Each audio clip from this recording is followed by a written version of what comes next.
47 billion gone in flames.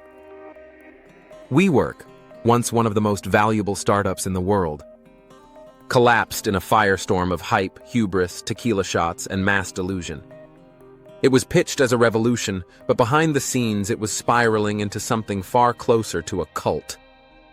And at the center of it all stood Adam Neumann, a barefoot, weed-smoking, vision-selling founder who believed he wasn't just building offices but changing the world. This is the full untold story of how a real estate company, pretending to be a tech startup, became a $47 billion illusion. What happened with WeWork wasn't just a business failure. It was a modern fable about charisma, money, and the seductive power of a great story. And as you'll see, it gets much, much weirder. Adam Neumann's journey began with chaos.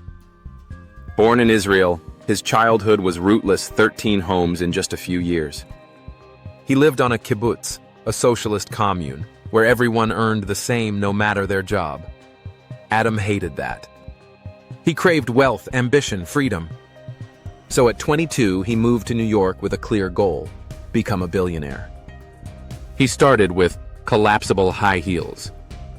The shoes were dangerous, literally cutting people. Then he launched baby clothes with built-in knee pads. That flopped too. But Adam was magnetic. He had presence, energy, and an unshakable belief in himself. And soon he met Miguel McKelvey, an architect raised in a commune, just like Adam. Their first hit came in 2008. They convinced a Brooklyn landlord to let them lease a floor of an office building. They split it into micro-offices and added free coffee, communal desks, and an eco-friendly brand called Green Desk. The timing was perfect. During a recession, freelancers and startups needed cheap, flexible offices. The building filled. The vibe clicked. But Adam didn't want to just run one building. He wanted to build an empire. So he sold Green Desk and used the money to launch a new company. WeWork. From the beginning, WeWork was Green Desk with better branding. But Adam told investors it wasn't a real estate company.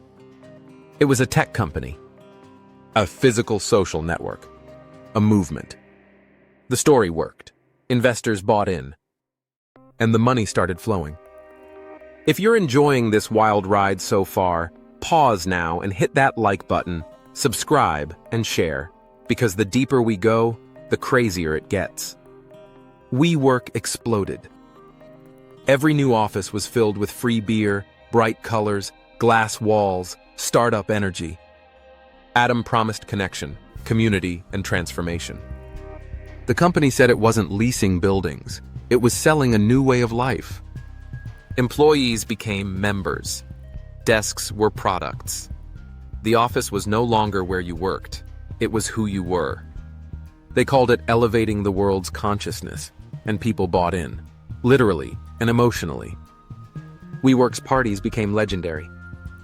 The company's summer camp included lakeside bonding, drunken executives, spiritual chanting, and performances from stars like Lorde and the Chainsmokers. Employees worked 12-hour days, pulled all-nighters, and painted walls themselves. Then partied like they were in college. It felt revolutionary. Until it didn't. Inside, it was chaos. People were quitting. Others were burning out. One employee said, "It's like everyone's miserable, but too brainwashed to admit it." Adam called them a family. But family doesn't fire you for leaving summer camp early, or track your location with wristbands to make sure you're still drinking. Culture was becoming cult-like. Staff chanted WeWork at Monday meetings. Employees got tattoos of the company logo. One manager said they were told to drink the Kool-Aid, a phrase borrowed from an actual cult that ended in mass death. And the money? Burning. WeWork lost $219,000 every hour. But Adam didn't care. Because then came SoftBank. Masayoshi Son, Japan's billionaire investor with a $100 billion vision fund, met Adam for 12 minutes and offered $4.4 billion. Why? Not because of WeWork's numbers, but because Adam had crazy eyes. He reminded Masa of Steve Jobs. In the back of a car, They signed one of the biggest startup checks ever written, and with that, Adam went from bold to unhinged. He launched WeLive dorm-style apartments for adults. Then WeGrow, a private elementary school run by his wife, who had no experience in education. They hired scent designers, bought wave pool companies, acquired Meetup.com, and tried to create WeWork-branded coffee creamers. He trademarked the word "we," then sold it to his own company for $6 million. Take a second to subscribe if you haven't already, because now things get darker. The company leased buildings at triple the usual cost. Employees were paid below market rate and promised stock options that would make them millionaires. Meanwhile, Adam smoked weed on private jets, installed a sauna in his office, and bought homes around the world. At company-wide events, Adam declared WeWork would end world hunger. Rebecca, his wife, said children absorb the energy of sad animals and banned meat from the company, even though Adam still ate burgers. Then came the moment that changed everything: Project Fortitude. Masa promised to invest another $20 billion. The plan? WeWork would vertically integrate, build, own, manage, and furnish every property. They'd become the Amazon of real estate. Masa even projected WeWork would hit $1 trillion in value by 2028. Except the money never came.